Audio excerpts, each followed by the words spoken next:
wake au katika nchi yao waliokuwa na mume wake, bado alisimama na mkwe wake.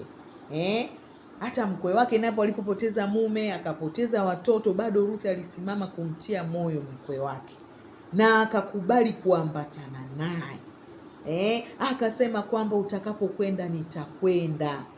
Je, leo tuna wamama wakwe ni wangapi tuko tayari kuambatana na wakwe zetu katikati ya changamoto?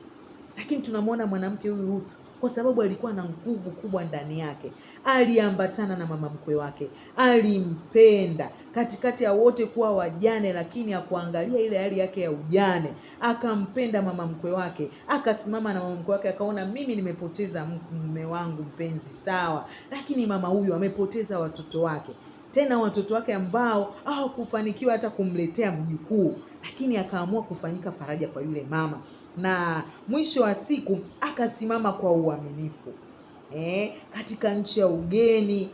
Akakubali kuacha kwao, akaenda kuishi nchi ya ugeni, lakini akamletea mkwe wake heshima. Na tunaona kwa sababu alikuwa mwaminifu na alikuwa mtu mwenye heshima, Mungu alimpa neema, akapata kibali sana kwa mama mkwe wake, na mwisho wa siku kupitia mama mkwe wake Mungu akampa neema Ruth, akapata mume mwingine na akabarikiwa sana.